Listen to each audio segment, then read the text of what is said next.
Hello everyone, welcome back.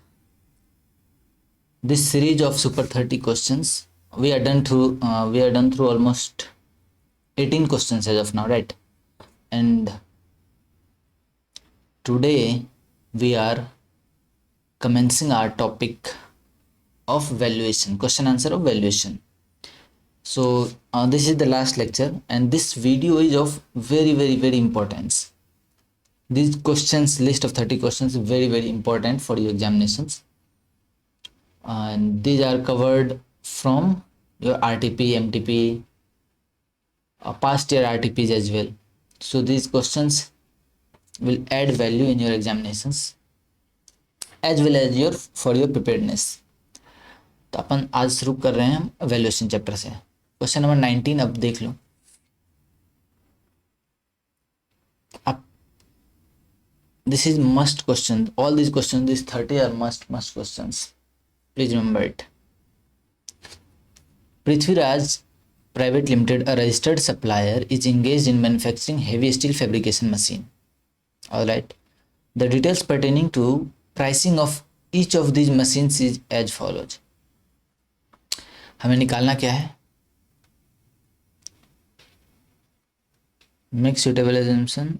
Opening balance of ITC दे रखा है.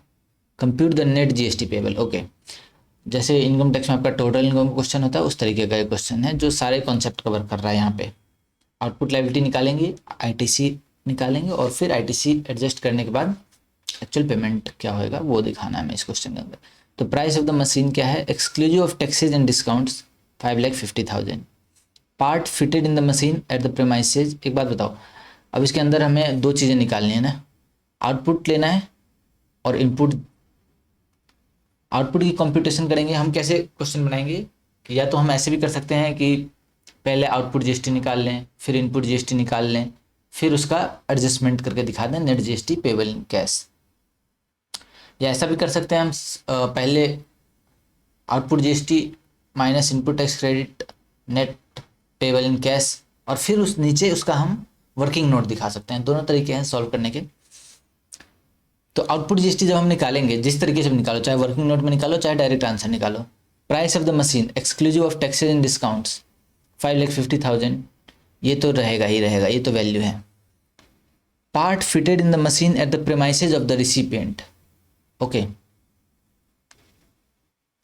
अब मैं किसी को सिर्फ मशीन बेच रहा हूँ या फिर मैं मशीन इंस्टॉल करके दूंगा, ये फिट करने की बात कर रहा है। ठीक है। Amount have been paid by recipient, amount recipient ने पे किया है directly to the supplier. However it was Prithviraj private limited's liability to pay the said amount. ओहो, liability of supplier paid by recipient, section 15 sub section 2 clause B. Add कर देंगे इसको। इस supplier की जिम्मेवारी थी पृथ्वीराज, आप हमें करवा के दोगे फिट। अब पृथ्वीराज ने नहीं दिया, सब रिसिपिएंट ने खुद, जो बंदा फिट करके गया उसको हमने पे कर दिया, तो रिस्पॉन्सिबिलिटी किसकी थी? पृथ्वीराज की। तो वो वैल्यूएशन के अंदर आपका ऐड होकर आ जाएगा। Installation and testing charges the premises of anything done, any amount charge for anything done at the time और बिफोर द सप्लाई। तो कोई भी चार्ज अगर लिया गया हो किसी भी कारण से, चाहे वो पैकिंग चार्जेज हो, ये इंस्टॉलेशन का चार्जेज हो, ये सारे कौन से सेक्शन आ जाएंगे? यहाँ पे देखो 15। आपको सेक्शन याद ना हो तो आप सिर्फ 15 लिख के छोड़ देना, याद हो ज़्यादा डिटेल तो आपकी इच्छा है। 15(2) और ये बी था। Subsidy receipt from Shri Ram trust add हो गया, इसको ऐड करेंगे। देखो ये एडजस्टमेंट हो चुका है, यानी subsidy directly linked to the price of the machine, directly linked भी है। हम सब्सिडी कब माइनस करते हैं वैल्यू से? अगर वो सब्सिडी मिला हो हमें सेंट्रल गवर्नमेंट, स्टेट गवर्नमेंट से, और वो भी directly linked to the product which is being supplied. तो डायरेक्टली लिंक तो है, पर श्री राम ट्रस्ट दे रहा है, ये कोई सेंट्रल गवर्नमेंट स्टेट गवर्नमेंट तो है ही नहीं, और हमने इसको माइनस कर रखा है। इस सप्लाई का जो प्राइस है 5,50,000, इसमें माइनस है वैल्यू, तो इसको हम ऐड कर देंगे। ठीक है, तो ये सप्लाई कितनी बन के आ जाएगी? 550 + 20 570, 570 और 595 4,55,000 आ जाएगा। सारे को ऐड कर दो तो 4,55,000 हो गई आपकी आउटपुट। ये टैक्स नहीं है बेसिकली, ये तो टैक्सेबल वैल्यू हो जाएगी और इसके ऊपर आप जो भी रेट होगा लगा देंगे हम लोग। Item given in point 2 to 4 have not been considered while arriving at the price. ठीक है, the contract includes installation, contract में इंक्लूडेड था इंस्टॉलेशन, तो इंस्टॉलेशन 15(2)(c) के हिसाब से आ गया यहाँ पे। और ये कौन सा है, अगर आपको सेक्शन कोड करना हो तो कर सकते हो, 15(2)(e) आ जाएगा ना। ये डी है आपके लिए इंटरेस्ट या लेट फी वगैरह जो आती है वो यहाँ आ जाता है। Prithviraj private limited has made supply of 10 such machines. ओहो हो, 10 सच मशीन्स की बात हो रही है, तो 455 गुने 10 45,50,000 ये हो जाएगी वैल्यू, क्योंकि 10 मशीन की बात हो रही है, एक नहीं है। वो एक का वैल्यू आ गया 455, तो 10 का 45,50,000। It also provide the following details pertaining to the purchases made services availed. अच्छा, अब ये इनवर्ट सर्विस की बात कर रहे हैं। Raw material to be received in सितंबर, हम अभी कौन से महीने में, टू बी रिसीव्ड का मतलब अभी हम जुलाई में शायद, ठीक है। अब ये सितंबर में रिसीव होगा। सेक्शन 16 सब सेक्शन 2 आईटीसी लेने का कंडीशन बताता है। उस कंडीशन के अंदर एक कंडीशन ये भी है कि आपको गुड्स का रिसिप्ट हो चुका होना चाहिए, पर यहाँ पे आपको गुड्स बाद में रिसीव होगा तो इसका क्रेडिट हमको मिलेगा नहीं मिलेगा। Membership of A club availed for employees working in factory, तो क्लब मेंबरशिप क्या हो जाता है, पर्सनल नेचर का खर्चा है, एम्प्लॉय का पर्सनल खर्चा है, तो ये आ जाएगा आपकी, इसको इसकी क्रेडिट मिलेगी, इसकी भी नहीं मिलेगी, ये भी 17(5) में ब्लॉक्ड है। रीजन आपको देना हो, ये 16(2) है, ये 17(5) है। Trucks use for transport of raw material, किसने मना किया, रॉ मटेरियल के ट्रांसपोर्टेशन के लिए, पैसेंजर ट्रांसपोर्टेशन के लिए वो 13 पैसेंजर वाला कंडीशन है, वहाँ पे ब्लॉक क्रेडिट होता है, पर ये तो ट्रांसपोर्ट ऑफ रॉ मटेरियल के लिए, तो इसकी क्रेडिट आपको मिल जाएगी। Capital goods, out of 3 items invoices for 2 items is missing and GST paid on those 2 items is 18,000 रुपये। अब पता है यहाँ पे थोड़ा सा कन्फ्यूजन है, इसके आंसर में कन्फ्यूजन है। ये 18,000 जीएसटी लिखा है, बेसिकली ये सीजीएसटी है। 18,000 प्लस 18,000 ऐसा आएगा, 36,000 की क्रेडिट इन 2 इन्वॉइसेज के परटेनिंग है। Out of the 3 invoices, invoice for 2 items, 3 item है जिसमें से 2 आइटम के अगेंस्ट इनवॉइस मिसिंग है, और इनवॉइस मिसिंग होगा तो अगेन 16(2) की कंडीशन है, आपके पास इनवॉइस मस्ट है। इनवॉइस नहीं है तो क्या आप क्रेडिट ले पाओगे, नहीं ले पाओगे। तो 18 प्लस 18 36,000 की क्रेडिट आपको डिनाई हो जाएगी, बाकियों पे आप ले सकते हो। तो ये रहा आपका आंसर, भी इसी तरीके से बन के आ गया, आप देख लेना। GST payable on outward supplies कितना आ गया, 580,500 कैसे आया, हमारा आया था 45,50,000।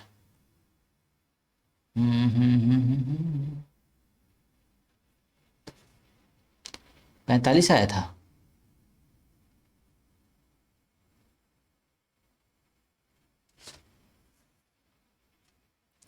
अरे 550, 570, 595, 645 आया था।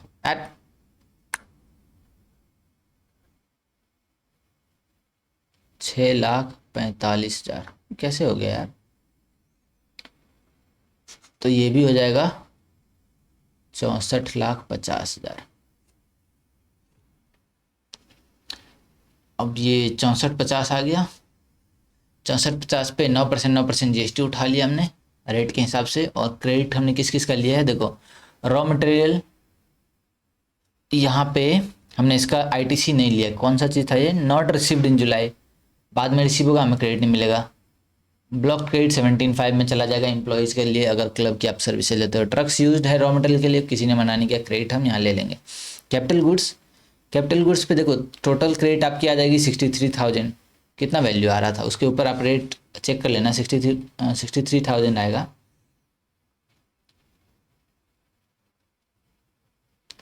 सात लाख है ना, और 9% 7 लाख का 63,000, तो 63 का क्रेडिट हो जाएगा, उसमें से 18 आपको माइनस करना होगा, बाकी जो बच गया बाकी कितना बच गया, 45,000 और ये वाला दोनों जोड़ दो, 76,500 का क्रेडिट आपका बनता है।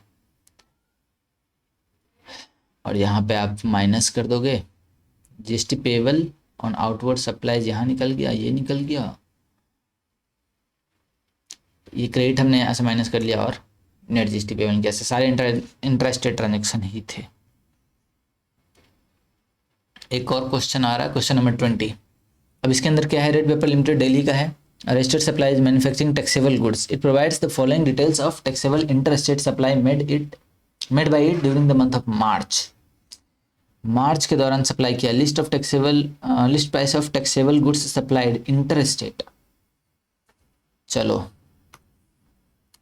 ये बात करता है इंटरस्टेट है, आईजीएसटी लगा 15 लाख के ऊपर, subsidy received from central government for supply of taxable goods to the government school exclusively related to supply of goods included in serial number 1। ठीक है, सेंट्रल गवर्नमेंट सब्सिडी दे रही है, रिलेटेड टू द सप्लाई है और directly linked होना चाहिए।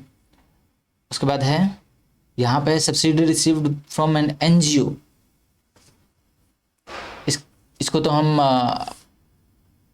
Add कर देंगे। देखो ये तो माइनस होगा ही ऑलरेडी, ठीक है, ये 210 इसमें से माइनस हुआ हो के 15 लाख आया, ठीक है, आपने 50 कर दिया, यहाँ पे इसको ऐड कर देना वैल्यू में, क्योंकि ये आपको वैल्यूएशन में माइनस नहीं होगा। ये अगर आपने माइनस कर रखा है तो हम इसे ऐड कर लेंगे। Tax levied by municipal authority है, सारे टैक्सेज ऐड करेंगे। कौन बोलता है ये, सेक्शन 15(2)(a), कोई भी टैक्स हो अदर देन सीजीएसटी, एसजीएसटी या फिर आईजीएसटी, यूटीजीएसटी या फिर कंपनसेशन, मतलब जीएसटी एक्ट के अंदर जो जितने टैक्सेज लेवी होते हैं उनके अलावा अगर कोई और टैक्स ऐड हुआ है तो सारे को 15(2)(a) सबको ऐड कर लेंगे। उसके बाद है पैकिंग चार्जेज, इसके अंदर भी ये भी ऐड हो जाएगा ये 15(2)(c), कोई भी अमाउंट चार्ज किया हो किसी भी चीज़ के लिए बिफोर द सप्लाई, सारे ऐड हो जाएंगे। उसके बाद late fee paid by the recipient of supply for delayed payment of a consideration. Okay, recipient से हमने कुछ चार्जेस लिए, लेट फी कलेक्ट किया, 15(2)(d) चार्जेबल हो जाएगा। इसके ऊपर हमें जीएसटी देना है, वैल्यूएशन के अंदर ऐड हो जाएगा 15(2)(d) में, लेट फी या इंटरेस्ट अगर हमने कुछ कलेक्ट किया है तो। और ये कितना वैल्यू पे जितना अमाउंट मिल गया वही मान लेंगे हम कि नेट ऑफ टैक्स ही मिल रहा है। तो यहाँ पे मिला है recipient has agreed to pay 6,000 rupees in lump sum and no additional amount is payable. मान लो अगर 20,000 भी पे करना होता, उसने 6,000 ही पे किया तो हम मानेंगे कि 6,000 ही है। 6,000 को हम कैसे निकालेंगे, 6,000 इंटू 100 डिवाइडेड बाई 118, इसको क्रॉस अप कर लेंगे, ठीक है। और फिर उसके अंदर टैक्सेस का जो कंपोनेंट होगा यानी डिवाइडेड बाई 118% हम मान लेंगे कि ये इंक्लूडिंग हर चीज़ है। उसके बाद list price of the goods is net of 2 subsidies received however the other charges fee, ठीक है। कैलकुलेट द टोटल वैल्यू और 18% रेट ऑफ जीएसटी दे रखा है। हम लोग क्या ले रहे थे, देखो 15 लाख इसमें ऐड किया था हमने ये वाला अमाउंट, 210 को छोड़ दिया था, 50,000 ऐड करेंगे, 20,000 ऐड करेंगे, 15,000 ऐड करेंगे, 6,000 ऐड करेंगे, 15,000 50 20 15 और 6,000 में पूरा नहीं आएगा। आपको बताया था ना मैंने ग्रॉसअप का कॉन्सेप्ट, 118% करके निकाल देंगे। यहाँ पे ये आ गया 5,085, तो 15,90 आ गया। टैक्सेबल वैल्यू हमें निकालना था, जीएसटी तो निकालना ही नहीं था क्वेश्चन के अंदर। क्वेश्चन नंबर 21 क्या बोलता है, mister flow pro A registered supplier sold a machine to BP Limited. It provides the following information in this regard. Machine बेचा इन्होंने, price of the machine excluding the taxes. हमें करना क्या है इस क्वेश्चन के अंदर, determine the value of taxable supply, फिर से वैल्यूएशन निकालना है। तो मैं इसको थोड़ा जल्दी निकाल देता हूँ। Price of the machine excluding taxes and other charges mentioned at serial number 2 और 3, इसके अलावे हैं 25 लाख, ठीक है।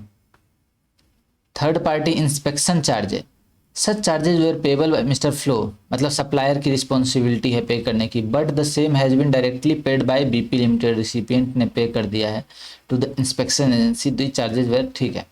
तो यहाँ आ जाएगा आपका 15(2)(b), responsibility of supplier paid by, तो ये ऐड हो जाएगा freight charges for delivery of the machine.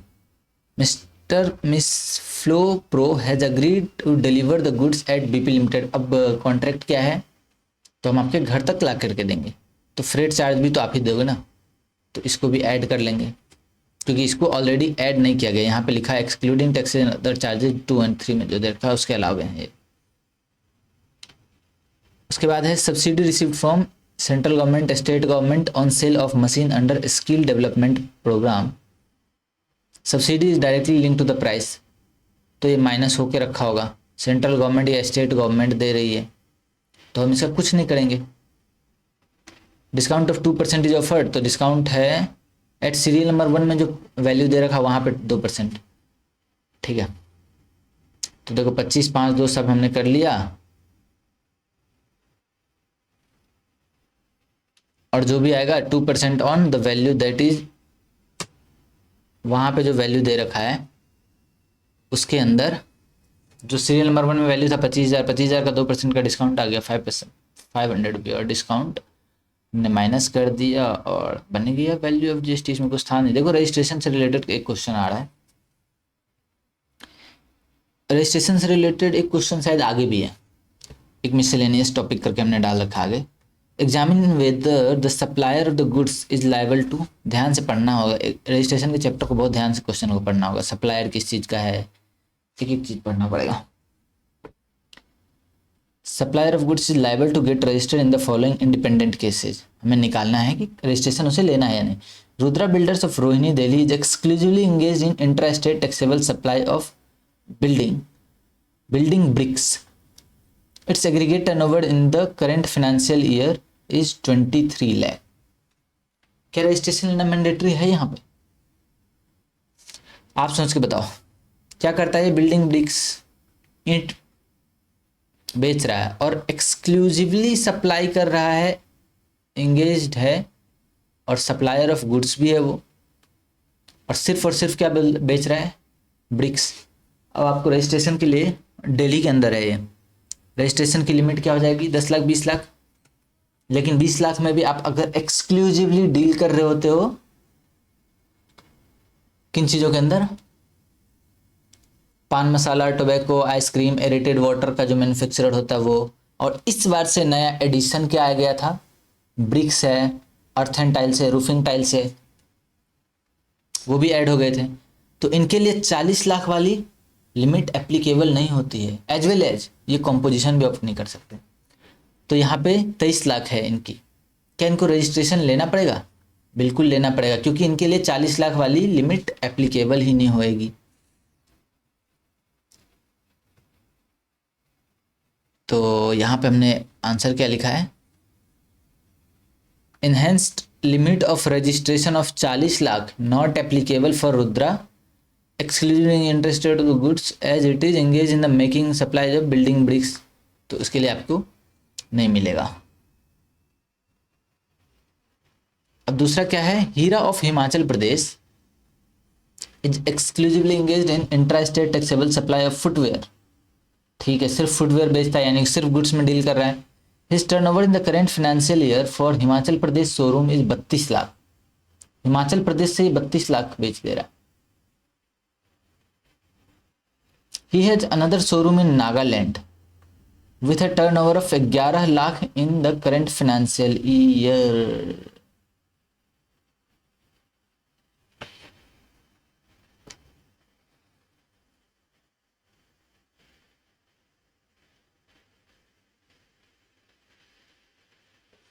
ये डायरेक्ट आंसर शुरू हो गया क्या यहाँ से?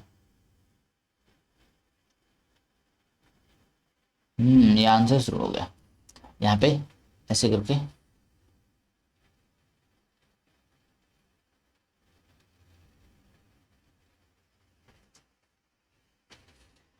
तो यहाँ क्या आ रहा है, देखो अब यहाँ पे प्रोविजन लिख दिया है, as per section 22 read with notification number so and so. आपको ये ना भी याद रहे ना, काट देना इसको, सेक्शन 22 से याद रखना, रजिस्ट्रेशन के लिए आ जाएगा आपको। A supply is liable to get registered in the state या union territory from where he makes a taxable supply of goods or services if the aggregate turnover in the financial exceeds the threshold limit. देखो registration के लिए आपके पास क्या क्या चीज़ें आ जाती है पता है, एक तो 10 लाख की लिमिट है, फिर 20 लाख की है, फिर 40 लाख की है। 10 लाख की लिमिट सिर्फ 4 स्टेट के ऊपर है, मतलब आप गुड्स में सप्लाई कर रहे हो या सर्विस की सप्लाई कर रहे हो या बोथ, आपके लिए 10 लाख की ही रजिस्ट्रेशन के लिए लिमिट रहेगी। कौन कौन से स्टेट हैं? मणिपुर, मेघालय, हाँ, मणिपुर, मिजोरम, नागालैंड और त्रिपुरा। मणिपुर, मिजोरम, नागालैंड, त्रिपुरा। इसके अलावे जो स्टेट्स बच जा रहे हैं ना, कई जगह है जहाँ पे 20 लाख की लिमिट है। 20 लाख की किन किन स्टेट्स के अंदर है? अरुणाचल प्रदेश, मेघालय, पुडुचेरी, सिक्किम, तेलंगाना और उत्तराखंड। अरुणाचल प्रदेश, मेघालय, पुडुचेरी, सिक्किम, तेलंगाना, और यानी ये 6 स्टेट यहाँ हैं, 4 ऊपर थे, 10 स्टेट हो गए। बाकी जितने भी स्टेट्स हैं वहाँ पे भी 20 लाख की लिमिट है जनरली, बट अगर आप एक्सक्लूसिवली डील कर रहे हो गुड्स में तो वहाँ पे आपके लिए रजिस्ट्रेशन की लिमिट हो जाएगी 40 लाख। हाँ, लेकिन वो आइसक्रीम, पान मसाला, टोबैको, ब्रिक्स वगैरह वो सब जो चीज़ें हैं आपको वहाँ पे 40 लाख वाली बेनिफिट नहीं मिलती है। लेकिन अगर आप सिर्फ और सिर्फ गुड्स में डील कर रहे हो और साथ में आपने कुछ बैंक में पैसे जमा किए, एक्सटेंडिंग लोन या डिपॉजिट्स है, और उसके बदले अगर आपको कुछ ब्याज मिलता है, तो क्या उसको ऐसा मान लिया जाएगा कि वो सर्विस की सप्लाई? वो हालांकि सर्विस है, बट उसको हम रजिस्ट्रेशन लेने के लिए फिर भी हम मानते हैं कि only and only dealing in goods. मान लो कि 39,54,000 रुपीज़, अगर ये एक्सक्लूसिवली गुड्स से आ रहा है और लोन का इंटरेस्ट जो आ रहा है वो आ रहा है मान लो 52,000, तब उसकी 40 लाख से तो ज़्यादा हो गई टर्नओवर। ठीक है, सिर्फ और सिर्फ गुड्स की अगर बात की जाए तो 40 लाख से ज़्यादा नहीं है, बट टोटल 40 लाख से ज़्यादा है, और इसके लिए extended limit of 40 lakh applicable हो जाएगी। Enhance limit of 40 lakh for registration is applicable even though कुछ इंटरेस्ट। लेकिन कोई और सर्विस अगर वो दे रहा हो इंटरेस्ट के अलावा, ये भी एक सर्विस है लेकिन इसके अलावा कोई अगर सर्विस दे रहा होगा तो उसको इस 40 लाख वाली बेनिफिट्स को डिनाई कर दिया जाएगा। अगर इंटरेस्ट ना हो कि मान लो ये होता कि कोई सर्विस दे रहा है, मान लो सर्विस का कंपोनेंट हो गया, कंसल्टेंसी सर्विस दे रहा है 52,000 रुपये की, तो क्या वो 40 लाख वाली लिमिट के लिए एलिजिबल होगा? नहीं होगा, क्योंकि वो एक्सक्लूसिवली गुड्स में डील किया हुआ नहीं माना जाएगा, और उसके लिए 20 लाख पे ही रजिस्ट्रेशन दिलवा देंगे अपन। In the light of aforementioned provision so and so, तो यहाँ पे अपन दूसरा क्या लेगा? Heera could have been eligible for enhanced threshold limit of turnover of 40 lakh as exclusively deal. अच्छा, वो एक्सक्लूसिवली डील तो कर रहा था हिमाचल प्रदेश के अंदर, हिमाचल प्रदेश ही था ना वो स्टेट। लेकिन एक स्टेट ऐसा है स्पेशल कैटेगरी, नागालैंड में भी उसका बिजनेस है, जहाँ पे 10 लाख की ही रजिस्ट्रेशन लिमिट है। अब जैसे 2 स्टेट के अंदर रजिस्ट्रेशन है तो आपका नागालैंड के हिसाब से 10 लाख पे ही जब आपको एक स्टेट में रजिस्ट्रेशन लेना पड़ेगा तो बाकी में भी लेना पड़ जाएगा। तो यहाँ पे आपको सारे स्टेट में is required to obtain registration in Himachal Pradesh and Nagaland, दोनों जगह पे। अब देखना कोई कुछ जनरल क्वेश्चन हैं, ये हो सकता है आपके आरटीपी एमटीपी का ही क्वेश्चन हो। Mrs delight brothers A partnership firm is engage in restaurant business. Okay, ये इस तरीके के क्वेश्चन ना कई बार डायरेक्ट यहाँ से भी बन जाते हैं। Compute the tax liability of, ठीक है,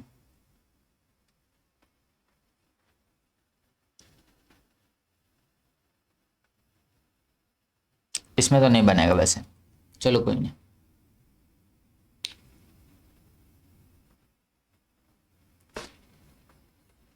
एमसीक्यू के क्वेश्चन को ना या केस सिनेरियो बेस्ड क्वेश्चन जो है तो उसे थोड़ा आराम से पढ़ना आप।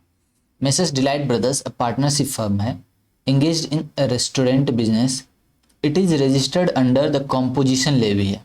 ठीक है, अंडर सेक्शन 10(1) या 10(2) और ठीक है, current financial year, it's turnover in the state for the month of April was 12 lakh. ठीक है, कौन से स्टेट में है ये स्टेट का नाम तो अभी तक नहीं दिखाया। It received new orders in the month of May to run a mess facility for supplying food at Vishwa public school, higher secondary school है। ठीक है, आपको फर्स्ट वाला लेक्चर के अंदर भी शायद मैंने बताया था या फिर रिवीजन वाले में,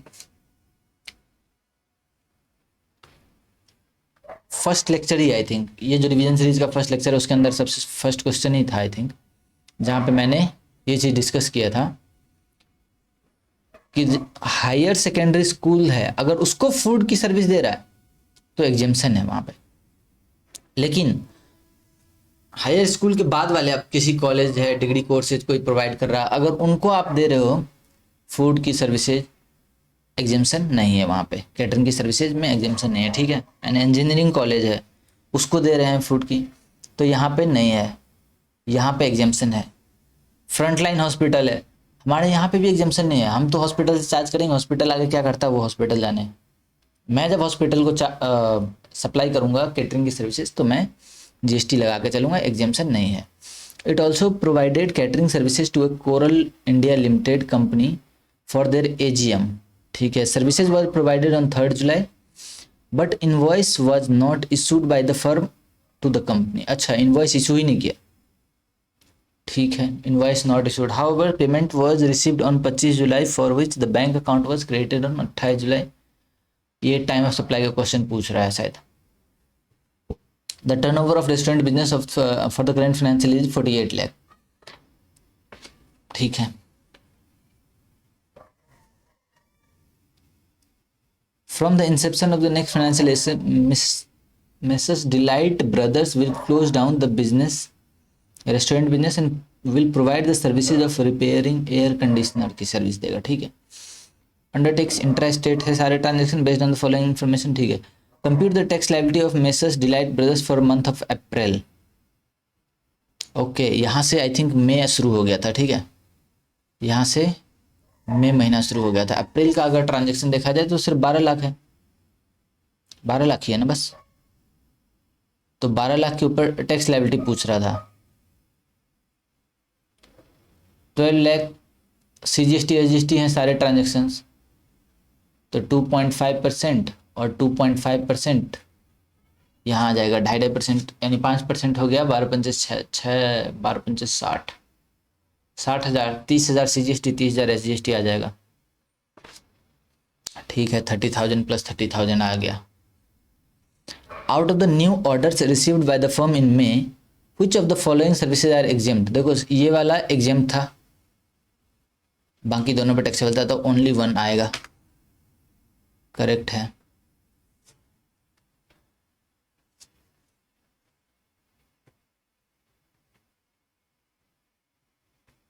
उसके बाद पूछा time of supply of catering services provided to Coral India limited. अच्छा, इस केस में क्या था कि एक एजीएम के लिए हमने कंपनी को कैटरिंग की सर्विसेज दी और उसके लिए हमने इनवॉइस इशू नहीं किया है। अगर विद इन प्रिस्क्राइब टाइम अगर इनवॉइस इशू नहीं होता है तो उस केस में क्या होता है, टाइम ऑफ सप्लाई सर्विस के केस में तो 3 डेट्स लेते हैं वहाँ पे, date of provision of service, या फिर हमारे बुक्स में हमने रिकॉर्ड कब कर लिया, या फिर हमारे बैंक अकाउंट में पैसे कब क्रेडिट हो गए, विच एवर इज अर्लियर। अब देख लो, सबसे पहले तो I think service he supply हुआ था।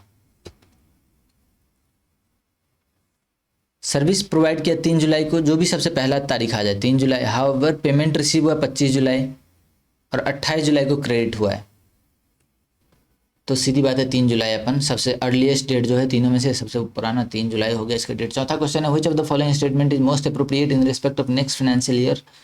अच्छा, नेक्स्ट फाइनेंशियल ईयर के लिए क्या आ रहा था, कुछ था तो नेक्स्ट फाइनेंशियल ईयर से। From the Inception of next financial year Messrs. Delight Brothers will close down the restaurant business and will provide service of repairing of air conditioner की रिपेयर की सर्विस देगा रेस्टोरेंट। देखो composition क्या उसको मिलेगा, 10-1 10-2 वाला composition तो नहीं मिलेगा क्योंकि वो सिर्फ और सिर्फ गुड्स के लिए मिलता है। गुड्स में एक सर्विस मिलता था रेस्टोरेंट सर्विस, जो ऑलरेडी इस क्वेश्चन का पार्ट है। उसके अलावा लेकिन एक और एग्जाम्शन है सर्विस बेस्ड एग्जाम्शन, वहाँ पे आपको एग्जाम्शन मिल जाएगी। अब और 48 लाख देखो, टर्नओवर भी 48 लाख है। The turnover of restaurant business for the current financial year 48 lakh, तो उसको आराम से मिल जाएगी। 50 लाख तक अगर हो तो आपको मिल जाती है सर्विस बेस्ड जो एग्जाम्शन है वो मिल जाएगी आपको। Messrs Delight Brother is not eligible to avail composition levy but can avail composition levy under section 10(2)(a) of the CGST act. ठीक है। Rate of GST applicable for services of repairing of air condition made by messrs Delight Brother will be assuming that it intends to pay the tax at a minimum rate available। तो ठीक है, rate क्या होगा, rate कितना होता है, 6% ही होता है अगर आप कंपोजिशन जाते हो 10 to A का, तो 6% करेक्ट आंसर है। 3+3, 3 CGST 3 SGST। Question number 24, Vidhula Implex limited engaged in supplying sports goods, ठीक है। The company did not opt for registration under GST. The proper officer under GST based on the inquiry finds that the concern is liable for registration and he registers the firm on temporary basis. Okay, firm का temporary registration कर दिया उन्होंने, suo motu department ने कर दिया। उनको लगा कि यार इनको तो लेके रखना चाहिए था, इसने नहीं ले रखा है, तो रजिस्ट्रेशन कर दिया। अगर आपका सुओ मोटो रजिस्ट्रेशन हो जाता है,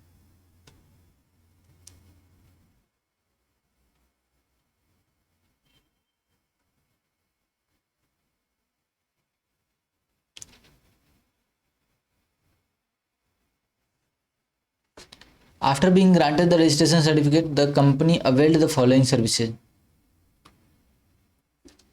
renting of motor vehicle from Blue Taxi Private Limited, where GST was charged at the rate 12%। Motor vehicle है, ब्लू टैक्सी प्राइवेट लिमिटेड से लिया है,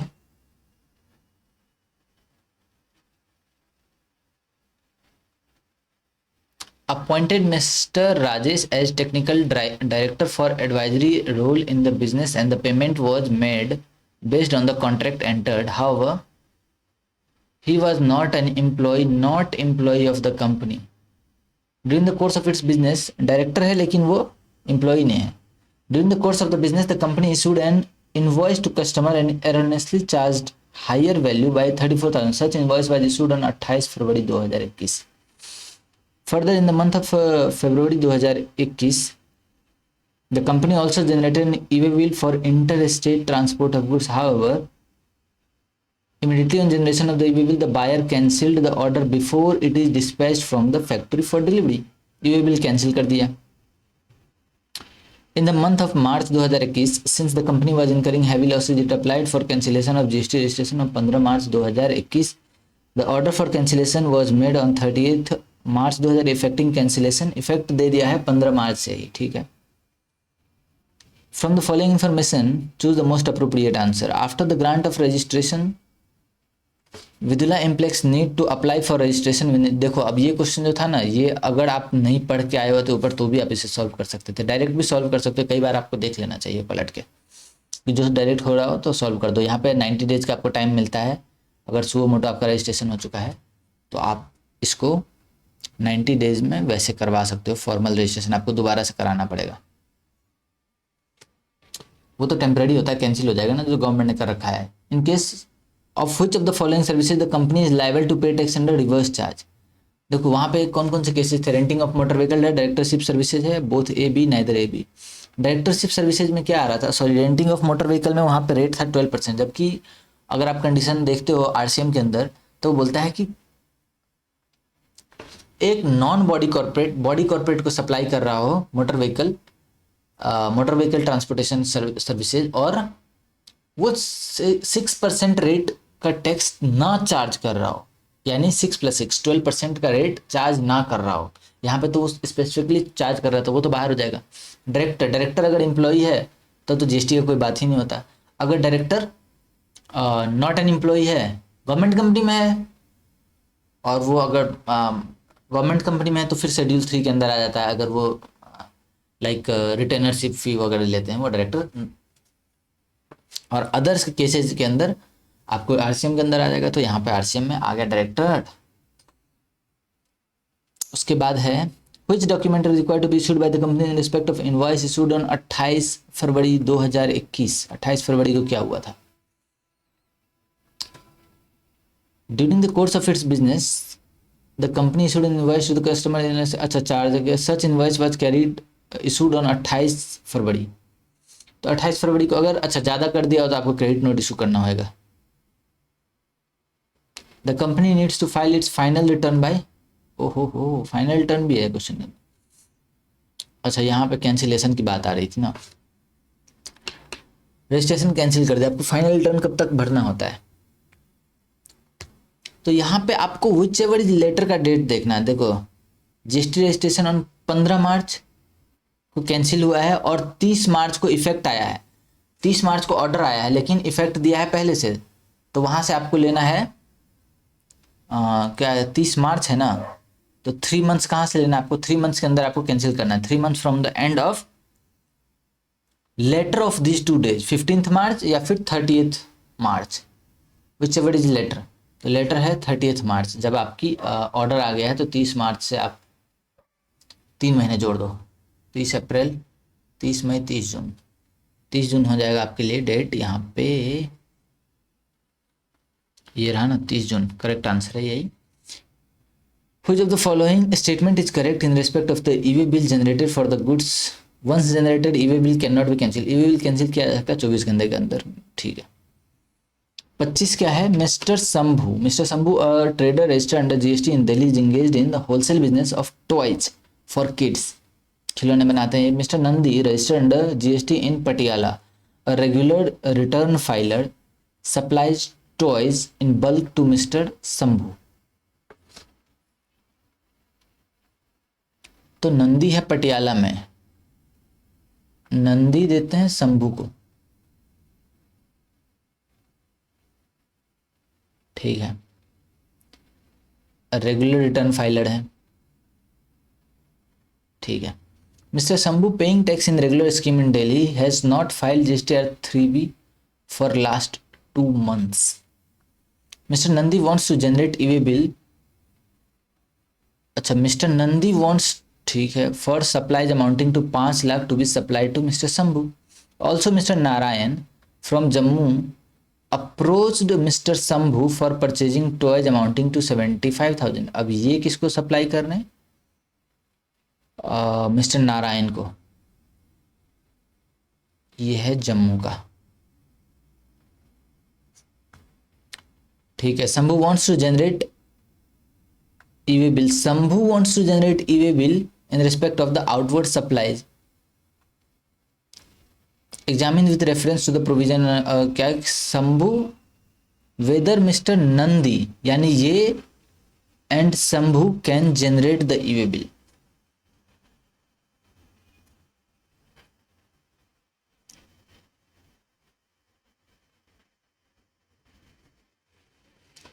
अब यहाँ पे सेक्शन रूल कौन सा आ जाएगा 138E, जो कि आपका सस्पेंड कर देता है ई-वे बिल जनरेशन। तो ये क्या हुआ, ये क्या हुआ, नहीं ठीक तो है, मुझे लगा गोला घसक गया अपने आप। तो यहाँ पे देखो एज अ सप्लायर तो आपको बंद कर दिया जाता है अगर आप 3B फाइल नहीं कर रहे हो, कंजिक्यूटिव 2 पीरियड्स का अगर आप नहीं फाइल करते हो GST 3B, तो एज अ सप्लायर आप ई-वे बिल जनरेट नहीं कर सकते, बट एज अ रिसिपिएंट आप कर सकते हो। अच्छा नंदी के लिए तो कोई कंडीशन भी नहीं था, नंदी तो रिटर्न फाइलर है, उसके बारे में कहाँ बोला है कि नंदी भी सप्लाई नहीं करा, वो GST रिटर्न फाइल नहीं करता, वो तो सिर्फ शंभू के बारे में बोला। तो शंभू जो फॉरवर्ड सप्लाई कर रहा है उसके लिए वो खुद ई-वे बिल नहीं बना सकता। तो rule 183 as amended by notification provides that blocking of GSTN for e-way bill generation would only for defaulting supplier GSTN and not for the defaulting recipient। consecutive 2 period हो तो suspended GSTN cannot generate e-way bill as supplier, हालांकि as a recipient बना सकता है, तो कोई दिक्कत नहीं है।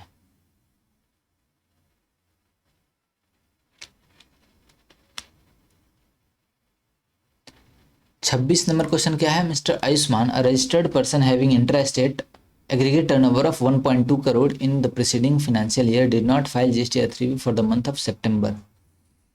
ठीक है, टर्नओवर दिया है और सितंबर 2021 बाई 10 नवंबर तक इसने नहीं करा है। ठीक है, the amount of tax payable for the month of September 2021 is 8 lakh rupees. All his supplies are intra-state supplies. Is there any late fee payable for the same? If yes, what is the amount of late fee payable? Will your answer be different in A if Mr. Ayushman has intra-state aggregate turnover of 5 crores in the preceding financial year? Okay. और एक और question है, C है, will your answer be different in A if total amount of the tax payable in GST three for the month of September is नील.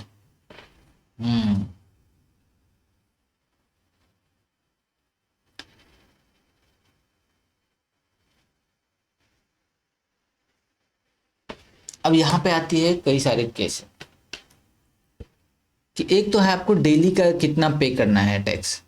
अगर नील return filers हैं आपको करना है 10 रुपये प्लस 10 रुपये पर डे, 20 रुपये. मैक्सिमम लेट फी कितना हो सकता है? 250 प्लस 250, 250 CGST, 250 SGST, यानी 500 का मैक्सिमम लेट फी हो सकता है पर डे. 10 + 10 और एग्रीगेट में 250 + 250. और अगर आपकी टर्न ओवर है तो कितना हो जाएगा? अप टू 1.5 CR तक की अगर टर्नओवर है तो आपके लिए टैक्स लग जाता है 10 की जगह पे पर डे का लिमिट हो जाएगा 25. और अगर टोटल अगर हम बात करें मैक्सिमम कितना हो सकता है? मैक्सिमम लेट फी हो सकता है आपके लिए 1000 + 1000. अगर 1.5 करोड़ तक है तो पर डे 2000 रुपये, 1000 + 1000. अगर 5 करोड़ 1.5 करोड़ से 5 करोड़ तक होता है तो 2500 + 2500, 5000 लग सकता है आपको मैक्सिमम लेट फी. और अगर 5 करोड़ से ज़्यादा है टर्नओवर, 5 करोड़ नहीं 5 करोड़ से ज़्यादा है अगर, तो वहाँ पे आपको लग जाता है 5000 + 5000 मैक्सिमम 10,000 रुपये. तो पहला वाला जो केस था लेट फी पेबल होगा क्या? यहाँ पे 1.2 करोड़ का है तो लेट फी जरूर लगेगा. कितना लगेगा? वही 1000 + 1000. और 1.5 करोड़ से 5 करोड़, देखो ये टर्नओवर है 5 करोड़, अप टू 5 करोड़ है तो 5 करोड़ से ऊपर वाले के लिए 5000 + 5000, अप टू 5 CR है तो 2500 + 2500 लग जाएगा आपका मैक्सिमम लेट फी. तो यहाँ देख लो अब क्या लिखा हुआ है. 1.5 करोड़ का टर्नओवर है, अप टू 1.5 CR है तो 2000 का लगेगा, 1000 + 1000. और अगर आपकी टर्नओवर है less than equal to 5 crore है तो 2500 + 2500, 5000 लग जाएगा. और अगर टैक्स पेबल इन GST 3 भी है नील तो आपको 250 + 250 लगेगा, 500 रुपये. अब 27 नंबर क्वेश्चन क्या है? Mister X of Haryana intends to start business of supply of building material to various construction sites in Haryana. ठीक है. He has taken a voluntary registration under GST in the month of April. However, he has not commenced the business till December due to lack of working capital. कब तक नहीं लिया इसने? अप्रैल में registration ले लिया और दिसंबर तक. ठीक है. The proper officer suo motu cancel the registration of mister X. You are required to examine whether the actions taken by proper officer is valid in law. ठीक है. Mister X has applied for revocation of cancellation of registration after 40 days. ठीक है. 40 दिन बाद आपको यहाँ पे revocation के लिए कितना टाइम मिलता है? 30 डेज प्लस 30 डेज अगर असिस्टेंट कमिश्नर या फिर जॉइंट कमिश्नर अलाउ करता है तो. और एक्सटेंडेड फर्दर 30 डेज भी आपको मिल सकता है अगर कमिश्नर अलाउ करता है तो. यानी 30 तो नॉर्मल है, 30 + 30 हो सकता है AC और JC के ऑर्डर से. 30 + 30 + 30 हो सकता है अगर कमिश्नर भी ऑर्डर दे दे तो आप 90 दिन तक एक्सटेंड करवा सकते हो. डिपार्टमेंट कंटेन करता है that application for revocation can only be made with in 30 days only. बाकी कंडीशन 30 + 30 + 30 को भूल गया, वो सिर्फ 30 बोल रहा है. ठीक है. मिस्टर एक्स कंटेंट करता है that the period of submission of application may be extended by on sufficient grounds being shown. सही बात है. You are required to comment. ठीक है. तो पहला क्या था? Whether action taken by. अच्छा, उसने कैंसिल कर दिया है, वो सही है कि नहीं?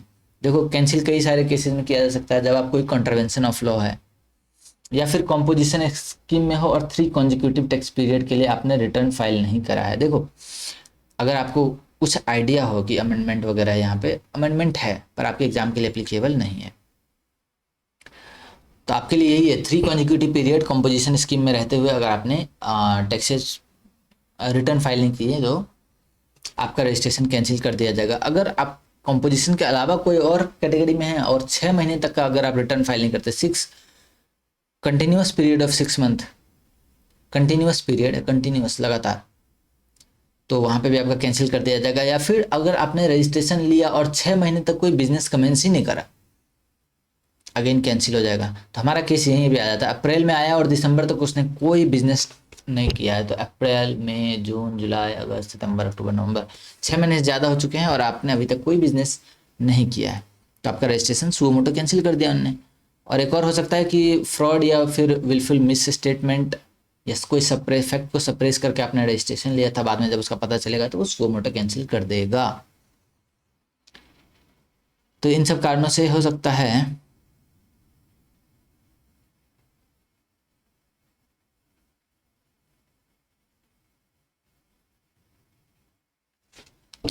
यही आंसर भी होगा। फर्दर में apply for revocation of cancellation with in 30 days में कर सकता है। हाउएवर द सेट 30 डेज का पीरियड को 30 + 30 + 30 कर सकता है वो। 30 दिन कौन बढ़ा सकता है? असिस्टेंट या जॉइंट कमिश्नर, और 30 दिन फिर से बढ़ सकता है अगर आपका कमिश्नर चाहे तो, यानी 30 + 30 90 डेज आपको मिल जाएगा 10 considering the so and so. 28 number question क्या आता है? PQR Limited, having its head office in Chennai, Tamil Nadu, carries on the following activities with respective turnovers in the financial year. Particulars और amount दे रखा। Supply of petrol, ओहो, petrol at Chennai Tamil Nadu 19,50,000। Value of inward supply liable to reverse charge 8.5 lakh. Supply of transformer oil at Chennai Tamil Nadu 1.5 lakh. Value of branch transfer from Chennai Tamil Nadu to Bangalore Karnataka without branch transfer, यानी वहाँ पे भी उसका रजिस्ट्रेशन है, without payment of consideration 1.5 lakh. ये कहाँ आ जाएगा? Schedule 1। Even without consideration GST sale भी एप्लीकेबल, ठीक है। Value of taxable supplies at Manipur branch, अच्छा दूसरे स्टेट में भी है, यानी 3 हो गए ना, एक तो तमिलनाडु में है, कर्नाटक और Manipur, 10,50,000। It argues that it does not have taxable turnover crossing threshold limit of 40 lakh either at Tamil Nadu or Karnataka and including turnover at Manipur branch। अच्छा 40 लाख का आपको बेनिफिट नहीं मिलेगा इस केस में। मिलेगा क्या? सिर्फ और सिर्फ गुड्स में डील कर रहे हो तो आपको मिलना तो चाहिए, लेकिन आपका एक स्टेट मणिपुर मिल रहा है। मणिपुर में क्या है? 10 लाख पे ही आपको रजिस्ट्रेशन लेना पड़ जाएगा।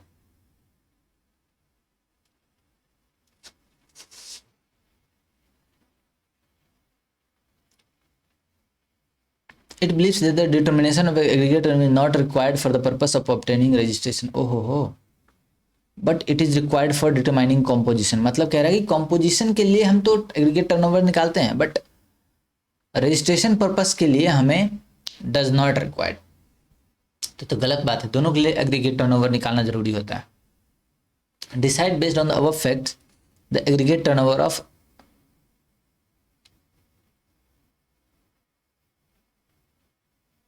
ये गलत नाम आ रहा है, PQR लिमिटेड है।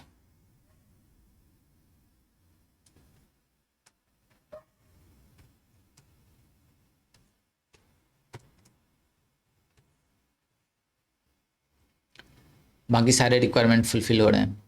अच्छा, आपको यहाँ पे लेना किन किन चीज़ों का है, पहले तो ये देखो। अब सप्लाई ऑफ पेट्रोल है, मैं एग्रीगेट टर्नओवर में एग्जेम्प्टेड सप्लाई भी लेते हैं, टैक्सेबल भी लेते हैं, लेकिन RCM में नहीं लेते हैं। अगर RCM का कोई सप्लाई हो तो उसे बाहर कर देते हैं। अब supply of petrol at Chennai, देखो ये तो नॉन GST सप्लाई है ना, नॉन टैक्सेबल सप्लाई कह सकते हैं। पर जब हम एग्जेम्प्ट सप्लाई की डेफिनेशन देखते हैं तो एग्जेम्प्ट सप्लाई के अंदर पेट्रोल आता है, हालांकि ये नॉन GST प्रोडक्ट है, सॉरी नॉन टैक्सेबल प्रोडक्ट है, क्योंकि इस पे अभी आज के डेट पे GST तो लगता नहीं है। तो ये सप्लाई ऑफ पेट्रोल एग्जेम्प्टेड माना जाएगा, क्योंकि एग्जेम्प्टेड इंक्लूड्स नॉन टैक्सेबल, और एग्जेम्प्टेड अगर है तो वो एग्रीगेट टर्नओवर का पार्ट बन जाएगा। 2 क्लॉज 6 में जब एग्रीगेट टर्नओवर की बात करता है वो, तो इसको भी शामिल कर लेता है, एग्जेम्प्टेड को भी, और एग्जेम्प्टेड इंक्लूड करता है नॉन टैक्सेबल को, तो ये तो ऐड हो जाएगा। Value of inward supply liable to reverse charge, ये एग्रीगेट टर्नओवर का पार्ट बनेगा ही नहीं है, मेरा सप्लाई ही नहीं है। Supply of transformer oil at Chennai, ये तो आराम से ऐड हो जाएगा। उसके बाद value of branch transfer from Chennai Tamil Nadu to Bengaluru Karnataka without payment, तो ये भी ऐड हो जाएगा एग्रीगेट टर्नओवर में। Value of taxable supply at Manipur branch, ये भी ऐड हो जाएगा। 1950 और 1.5 लाख, 21 लाख, 22.5 लाख, 33 लाख, टोटल हो जाएगा 33 लैक्स। ये आपकी टर्नओवर हो गई। और आपको रजिस्ट्रेशन लेना पड़ जाएगा, पता है, सिर्फ और सिर्फ 10 लाख पे ही, क्योंकि आप मणिपुर में भी आपका एक ब्रांच है। तो आप सिर्फ और सिर्फ एक्सक्लूसिवली गुड्स में इवन दो आप डील कर रहे होंगे तो भी आपको 40 लाख का एक्सटेंडेड बेनिफिट नहीं मिलेगा। तो यहाँ पे आगे आपका टर्नओवर हमने ऐड कर दिया सबको, ये आ गया 33 lakh. PQR is not liable to be registered in the Chennai Tamil Nadu if is aggregate turnover in the preceding financial year is 40 lakh.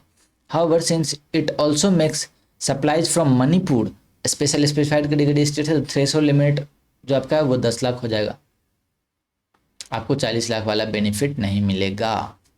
तो आपको रजिस्ट्रेशन लेना पड़ जाएगा सेक्शन 22। अब वो आर्ग्यू कर रहा है कि रजिस्ट्रेशन के लिए 40 लाख क्रॉस नहीं हो रहा है, ये गलत है, क्योंकि aggregate turnover to be consider in case of 10 lakh and not 40 lakh यहाँ पे माना जाएगा। दूसरी बात है कि वो कह रहा था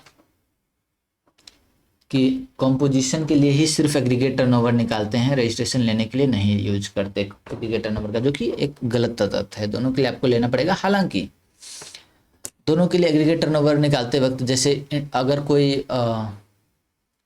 इंटरेस्ट वगैरह का कंपोनेंट आ गया मान लो, तो क्या हम उसको कंसीडर करते हैं? वहाँ पे कंसीडर ही नहीं करते। अगर कंपोजिशन के लिए जब हम लिमिट चेक कर रहे होते हैं 75 लाख या 1.5 करोड़ का, तो वहाँ पे हम इंटरेस्ट जो अमाउंट है, जो एग्जेम्प्ट सर्विस होता है, उसको हम नहीं कंसीडर करते। हालांकि जब रजिस्ट्रेशन लेने के लिए कर रहे होते हैं, थ्रेशोल्ड लिमिट का चेकअप कर रहे होते हैं, चेक कर रहे होते हैं एग्रीगेट टर्नओवर, तो वहाँ पे उसको भी इंक्लूड करेंगे, सबको इंक्लूड करते हैं। जैसे मैंने एक एग्जांपल ऊपर ले रखा था, 39,54,000 अगर आ रहा है उसका सप्लाई है, तो उस केस में सारे को हम ऐड करेंगे। अगर 52,000 रुपये बाहर से आ रहा है इंटरेस्ट का, तो उसको भी हम ऐड करेंगे। बट इवन दो कि वो सर्विस है, फिर भी हम मानेंगे कि 40 लाख का उसको बेनिफिट देने के लिए हम उसको भी गुड्स ही मान के चलेंगे। और वैसे भी पता है, इसको रजिस्ट्रेशन लेना वैसे भी मैंडेटरी था। एक और प्रोविजन आ रहा है सेक्शन 24, उसका एक इनवर्ट सप्लाई भी था जो रिवर्स चार्ज में लायबल टू पे था, तो आपको मैंडेटरी रजिस्ट्रेशन था वहाँ पे। क्वेश्चन नंबर 29 क्या है? Mrs Susmita received legal services legal advice for her personal problems, paid $1,000 as a legal fee to Mamata of United States. ओहो हो, US टू इंडिया आया सर्विस, इम्पोर्ट है, डॉलर में पे किया है। जो इम्पोर्ट ऑफ सर्विस जो कंडीशन वो अगर फुलफिल है, मैं मान लेता हूँ, तो ये तो इम्पोर्ट ऑफ सर्विस हो गया। इम्पोर्ट ऑफ सर्विस है। Explain whether the above activity of import of services would amount to supply under section 7। क्या ये सप्लाई है? बिल्कुल है। क्यों है? लीगल एडवाइस लिया है for her personal problem, personal है, nature of expenditure is personal. लेकिन अगर आपने कंसिडरेशन पे किया है, सेक्शन 7 में क्या बोलता है कि कंसिडरेशन पे भी होगा। कंसिडरेशन अगर पे किया है तो बिजनेस पर्पस हो या नॉन बिजनेस पर्पस, टैक्सेबल होगा दोनों जगह। तो यहाँ पे नॉट फॉर बिजनेस पर्पस है, पर्सनल खर्चे के लिए है, फिर भी यहाँ पे क्योंकि आपने कंसिडरेशन पे किया है तो आपको रिवर्स चार्ज में आपके लिए जीएसटी की लायबिलिटी क्रिएट हो जाएगी। उसके बाद कहता है in the above case both of them are real sisters and no consideration is paid. अच्छा, रियल सिस्टर है और कंसिडरेशन पे नहीं किया है। अगर कंसिडरेशन नहीं पे किया है तो हम कहाँ जाते हैं? शेड्यूल 1 में। शेड्यूल 1 में बोलता है कि कोई भी अगर पर्सन है अगर वो इंपोर्ट ऑफ सर्विस करता है for business purpose, even though without from, किससे इंपोर्ट ऑफ सर्विस किसे कर रहा हो? किसी भी रिलेटेड पर्सन से कर रहा है, या deem distinct person, establishment of distinct person in that country, foreign country, वहाँ पे अगर किसी से वो इंपोर्ट ऑफ सर्विस कर रहा है तो उसको हम सप्लाई मानते हैं और जीएसटी लगाएंगे अगर वो बिजनेस पर्पस के लिए यूज हो रहा है। यहाँ पे क्योंकि वो रियल सिस्टर्स हैं, तो रिलेटेड पर्सन से तो बाई कर रही है, सर्विस इंपोर्ट तो कर रही है, लेकिन नो कंसिडरेशन है। और रीजन क्या है? पर्सनल नेचर का, बिजनेस पर्पस नहीं हुआ। शेड्यूल 1 बिजनेस पर्पस मैंडेटरी है, तो ये चूंकि बिजनेस पर्पस नहीं है, नॉन बिजनेस पर्पस और नॉट फॉर बिजनेस, तो यहाँ पे सप्लाई नहीं बनेगा। Further in the above case if both of them are real sister and mister Susmita receives legal advice for her business and she does not pay any consideration, ठीक है, then what will be your answer? अब यहाँ पे ये business purpose के लिए ले रहा है और कंसिडरेशन नहीं दिया है। शेड्यूल 1 में तो फॉल कर रही है, लेकिन यहाँ पे बिजनेस पर्पस है। यहाँ पे था नॉट फॉर बिजनेस पर्पस, यहाँ पे बिजनेस पर्पस है, तो सप्लाई मानेंगे और जबरदस्ती जीएसटी लगा देंगे। अब पढ़ लेना इसका आंसर, कुछ भी नहीं है इसके अंदर। क्वेश्चन नंबर 30 देखो, लास्ट क्वेश्चन है। PQR Limited registered supplier has made the following taxable supplies to its customer Mr. Ranjit in the quarter ending 30th of June 2022, ठीक है। 5 अप्रैल 2022 को बिल नंबर 102 है, पर्टिकुलर से नोटबुक सप्लाई किया है 1200 रुपये, चार्ट पेपर सप्लाई किया है 10 मई को, 20 मई को क्रेन कलर्स, फिर पोस्टर कलर्स डाला है 2 जून, अप्रैल मई और जून 3 महीने के अंदर ट्रांजेक्शन हुआ। क्वार्टर एंडिंग 30th जून है सारे सप्लाईज, ठीक है। Goods in respect of bill number 102, 203, 254 है been returned by mister Ranjit. You are required to advise PQR limited whether it can issue consolidated credit invoice against all 3 invoices. कर सकते हैं ना, बिल्कुल कर सकते हैं।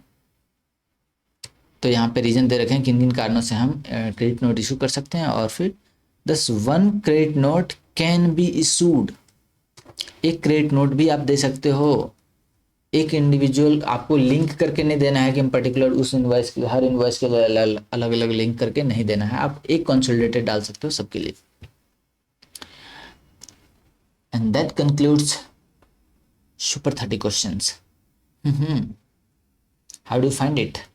अगर आपको चाहिए तो आप ये आपको मिल जाएगा डिस्क्रिप्शन बॉक्स के अंदर, सॉफ्ट कॉपी आप ले सकते हो वहाँ से। और best of luck for your examinations. Thank you, bye bye.